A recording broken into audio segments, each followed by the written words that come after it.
스갱이의 일기장입니다. 불편한 편의점. 김호연. 문제는 그 다음이었다. 희곡 작가가 된 뒤로 배우 일은 줄어들었고 그녀가 쓴 희곡은 좀처럼 무대에 설 기회를 얻지 못했다. 희곡 작가가 된 배우를 부담스러워하는 연출자들이 있었고 배우가 쓴 희곡을 진지하게 봐주지 않는 기획자들도 있었다. 인경은 조바심이 났고 자신이 존중받지 못한다고 느꼈다. 그래서 한동안 건드리기만 하면 화를 낼 준비를 하고 살았는데 진짜로 종종 화를 터뜨려 스스로 평판을 깎아내리고야 말았다. 대학로를 떠날 결심을 하게 된 건 배우로서 은퇴한 것이 결정적이었다. 5년 넘게 매해 여름 공연해온 그 작품의 주인공 배역은 언제나 그녀 몫이었다. 27 결혼식을 이틀 남기고 가출한 집 나온 신부 빛나 캐릭터는 인경의 페르소나이자 이 바닥의 명함 같은 배역이었다. 그런데 재작년 봄 제작자는 그녀를 불러 이제는 같이 할 수 없겠다고 통보했다. 제작자는 인경의 생물학적 나이가 어느덧 37이라며 그동안 잘해왔지만 이제 젊은 후배들에게 빛나 역을 물려줘야 할 때가 됐다고 말했다. 거기까진 괜찮았다. 인경이 수긍하자 다음에 좀 더 성숙한 배역을 같이 하자고 그가 덧붙였고 그녀는 비웃음으로 답한 뒤 문을 쾅 닫고 나왔다. 자취방에 돌아와서도 분한 마음은 가시지 않았다. 성숙한 배역이라니. 나이가 들어야 맡을 수 있는 배역이라는 뜻인가? 인경은 성숙한 배역 따위 개나 주라고 소리쳤다. 대신 성숙한 작품을 쓰겠다고 다짐했다. 그로부터 2년이 흘렀지만 그녀가 완성한 작품은 몇 편 되지 않았다. 폴더에 처박힌 희곡들은 성숙하다 못해 숙성되어 썩어갈 지경이었고 인경은 대학로를 맴도는 유령처럼 동료들 작품에 스태프로 참여하거나 어줍잖은 작가님 소리나 들으며 술자리를 채울 따름이었다. 갑작스러운 당선으로 극작가가 되긴 했지만 단련되지 않은 필력은 그녀가 작가로 설 수 있는 무기가 되어주지 못했다. 필력을 키우기 위해 쓰고 또 썼으나 작품은 반려되고 거절되기 일쑤였다. 고진감래 끝에 올여름 한 선배의 극단에서 데뷔작을 올릴 수 있었다. 하지만 무대에 올린 그녀의 첫 작품은 흥행도 평가도 인경 자신에게도 참담한 기억으로 남았을 뿐이었다.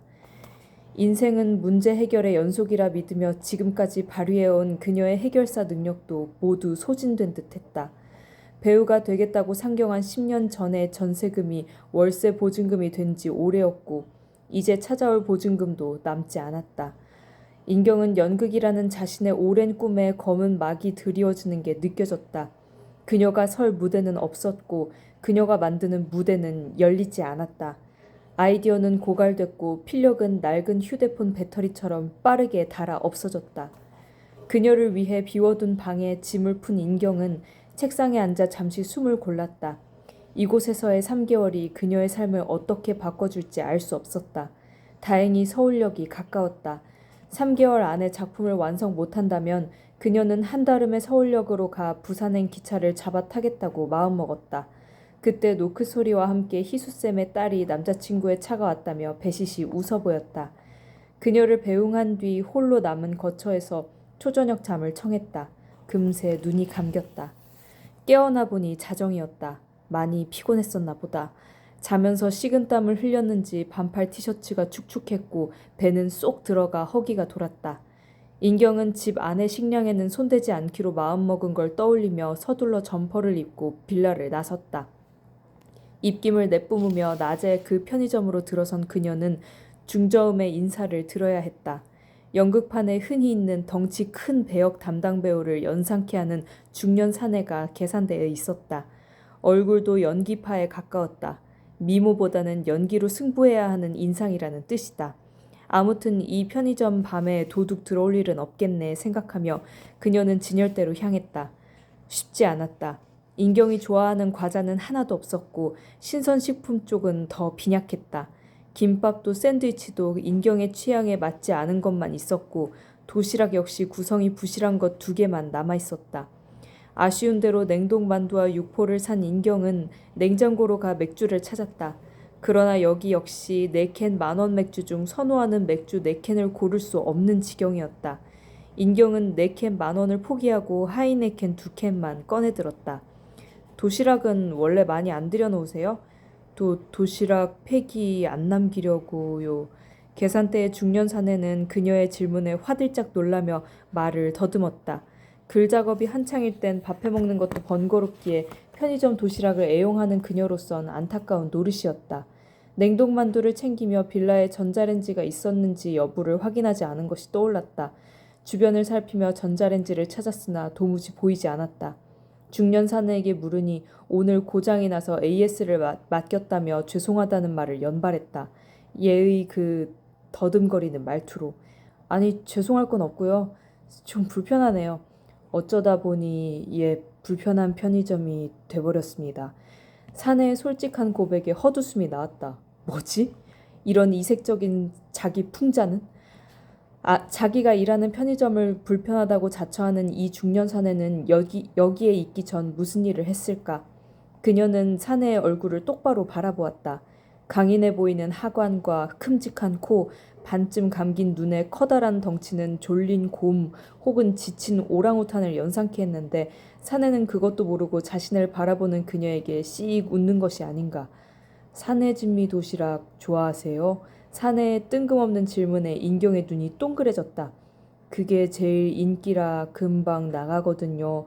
앞으로 하나 빼놓을까요? 아니요, 그러실 거 없어요. 인경은 서둘러 구입한 상품을 안아들고 편의점을 나섰다. 안녕히 가세요. 낮게 인사하는 사내의 목소리가 느끼하게 들려왔다. 이거야 원. 이빨 빠진 듯한 편의점 상품 구성도 불편하지만 저 양반 존재 자체도 불편하기 그지없구만. 그녀는 오후에 전화를 쓰게 해준 여자 알바가 있을 때만 이곳을 이용하기로 마음먹었다.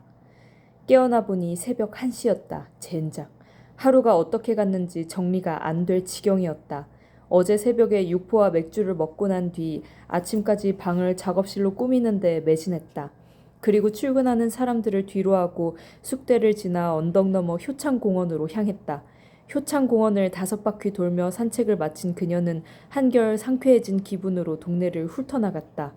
괜찮은 산책로와 시장, 마트, 음식점 등을 눈여겨본 뒤 돌아와 샤워를 했다. 점심에는 옅은 졸음 기운에도 낮잠을 참고 공모전 정보를 살피고 연극계 동향을 조사했다. 원고를 쓰려면 동기부여가 필요했고 마감을 요구하는 사업을 찾아야 했다. 하지만 딱히 닥친 것들이 없기에 그녀는 스스로에게 부여한 마감만이 남았음을 되새겼다. 늦은 오후에는 아침에 산책하며 봐둔 식당에서 순두부찌개를 먹었다.